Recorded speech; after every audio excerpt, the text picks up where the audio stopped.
On the surface, Muskegon, Michigan is a quiet city by Lake Michigan and a place where families build steady lives and neighbors nod at each other at the grocery store. But in July of 2020, the community became the focus of national headlines when a horrifying story emerged from a small home on the city's south side. It was here that 15-year-old Timothy Ferguson, described by teachers and friends as gentle, polite, and eager to learn, was found dead under circumstances so cruel that police, prosecutors, and even seasoned investigators struggled to describe them. At the center of the case were two people who should have protected him most: his own mother, Shanda Vander Ark, and his half-brother, Jason Ferguson. This is the story of the murder of Timothy Ferguson, a case that shocked Muskegon and revealed a chilling pattern of abuse hidden behind closed doors.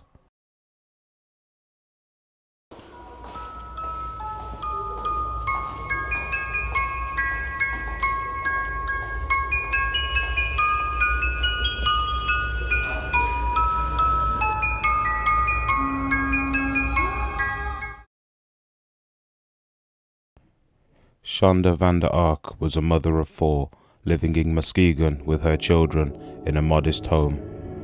Neighbors described the family as private, sometimes withdrawn, but nothing that raised immediate alarms. Timothy was her 3rd child, a teenager with dreams of working with computers one day. He was quiet, sometimes shy, but always polite to those who knew him. What few realized was that inside that home, Timothy was enduring relentless abuse. The details would only come to light after his death, but they painted a picture of cruelty that escalated over months, perhaps years. It wasn't the kind of abuse that leaves a single violent mark. It was a slow and deliberate form of torment, carried out under the guise of discipline and control. On the 6th of July 2002, police were called to Vander Ark's home after reports of an unresponsive teenager. When they arrived, they found Timothy's body. He weighed just 69 pounds, severely underweight for his age. His appearance told a story of prolonged malnutrition, dehydration, and neglect. But what shocked investigators most wasn't just his frailty. It was the evidence that began to pile up inside the house and in the testimonies of his siblings.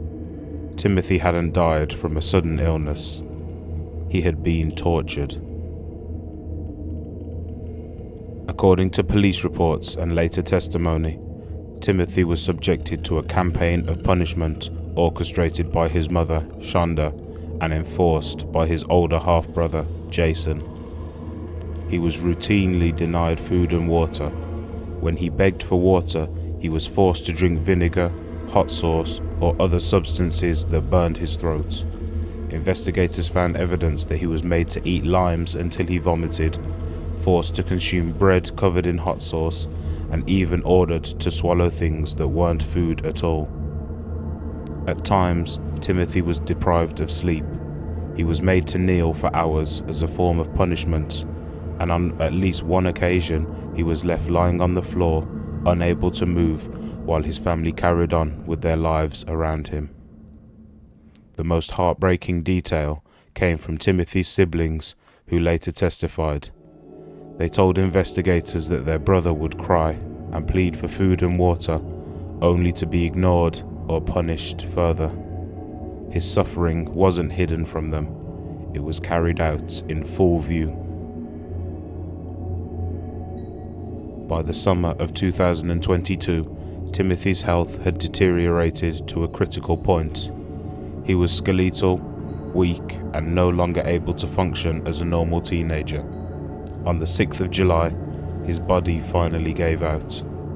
When the police arrived, the scene was described as one of the most disturbing they had ever encountered. The autopsy confirmed what investigators already suspected. Timothy had died from malnutrition and dehydration, made worse by the deliberate cruelty that he had endured. His death was officially ruled a homicide. Shanda Vander Ark and Jason Ferguson were arrested shortly after Timothy's death.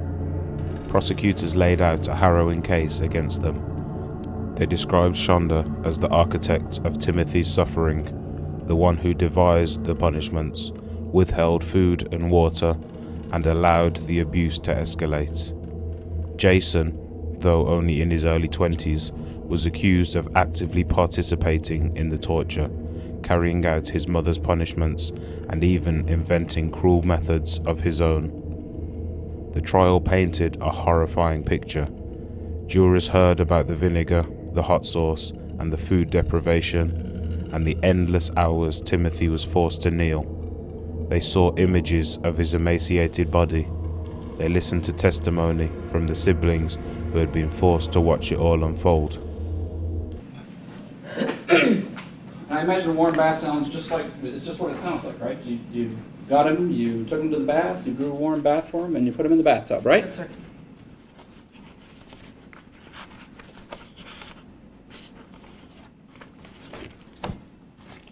This is hours before he dies, right? Yes, sir. You look like that when you put him in the bathtub?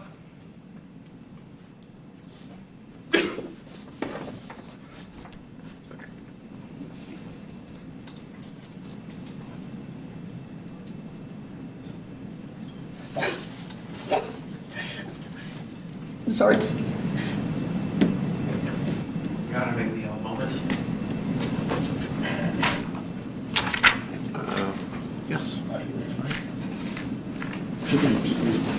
Miss Vander Ark, do we have a trash can? I did. I placed a trash can. You did? Yeah, I see. Would you like the beard removed? Please, for just a moment. I'll keep it. All right, please rise.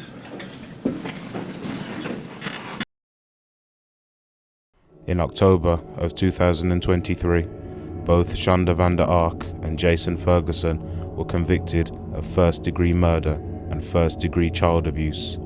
The verdicts carried automatic sentences of life in prison without the possibility for parole. The case shook Muskegon to its core. Residents who had once passed the Vander Ark home without a second thought now left flowers and stuffed animals on the sidewalk in Timothy's memory. Vigils were held, not only to mourn the young life lost, but to demand that no child should ever suffer so long without intervention. Neighbors expressed shock that the signs of abuse had gone unnoticed.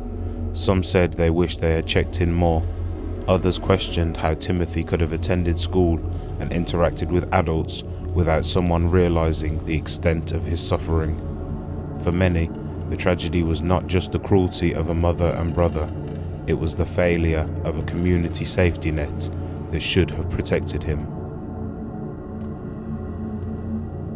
The story of Shanda Vander Ark and Jason Ferguson is one of the most disturbing examples of parental betrayal in recent memory.